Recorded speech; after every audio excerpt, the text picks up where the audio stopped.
നമുക്കൊരു mini bottle art ചെയ്താലോ? ഞാൻ ചാനൽ തുടങ്ങിയിട്ട് ഇതുവരെ ഒരു മിനി ബോട്ടിലാട്ടിന്റെ വീട്ടിട്ടില്ല. പിന്നെ എന്തായാലും അതന്നെ ചെയ്യാന്ന് വിചാരിച്ചു. അങ്ങനെ ഫസ്റ്റ് ടൈം അല്ലേ മിനി ബോട്ടിലാട്ട് ചെയ്യണത്. അപ്പൊ പിന്നെ എന്താ ചെയ്യുന്ന ആലോചിച്ചിരിക്കുമ്പോഴാണ് ഞാൻ കൊറോണ കാലത്ത് ഒരു മിനി ബോട്ടിലാട്ട് ചെയ്തിട്ടുണ്ടായിരുന്നു. അതേപോലെ ചെയ്യാന്ന് വിചാരിച്ചത്. അപ്പൊ അതിന് വേണ്ടിയിട്ട് നമ്മൾ എടുക്കുന്നത് ഉപ്പാണ്. ഞാനൊരു മഴവിൽ തീമിലാണ് ചെയ്യാൻ ഉദ്ദേശിക്കുന്നത്.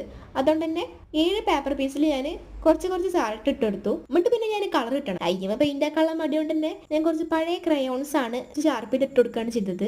എന്നിട്ട് പിന്നെന്താ നമ്മളെ ബോട്ടിൽ എടുക്കുക, അതിൽ വിബ്ജിയോർ അനുസരിച്ച് അതുപോലെ നമ്മൾ ഫില്ല് ചെയ്ത് കൊടുക്കുക. പിന്നെ നമ്മളെ ചാനൽ മാർച്ച് 13 മുമ്പ് തന്നെ 10K സബ്സ്ക്രൈബേഴ്സ് ആവുകയാണെങ്കിൽ ഗിവ് അവേ വിന്നറിൽ ഒരാളെ കൂടി നമ്മൾ ഉൾപ്പെടുത്തുമെന്ന് പറഞ്ഞിട്ടുണ്ടായിരുന്നു. സബ്സ്ക്രൈബ് ചെയ്യാതെ ആരെങ്കിലും കാണുന്നുണ്ടെങ്കിൽ വേഗം തന്നെ സബ്സ്ക്രൈബ് ചെയ്ത് സപ്പോർട്ട് ചെയ്യുക. ബോട്ടിൽ ഫില്ലൊക്കെ ചെയ്ത് കഴിഞ്ഞിട്ട് ഒരു കുഞ്ഞു ബോ കൂടി ഉണ്ടാക്കി അതിന്റെ മുകളിൽ ഒട്ടിച്ചെടുത്തു. ഇതിന്റെ അടുത്ത് കോർക്ക് ഉണ്ടായിരുന്നില്ല, അതുകൊണ്ട് തന്നെ ഞാൻ ഒരു മുത്ത് വെച്ച് അഡ്ജസ്റ്റ് ചെയ്ത് മുകളിൽ ഒട്ടിച്ചെടുത്തു. ഇത്രയുള്ള നമ്മളെ ക്യൂട്ട് ആയിട്ടുള്ള മിനി ബോട്ടിലാട്ട്. പിന്നെ വീഡിയോ ഇഷ്ടപ്പെട്ട എപ്പോഴും പറഞ്ഞ പോലെ തന്നെ ആ ലൈക്ക് സബ്സ്ക്രൈബ് ചെയ്യുക. നിങ്ങളുടെ അഭിപ്രായങ്ങളൊക്കെ കമന്റ് ആയിട്ട് അറിയിക്കുക.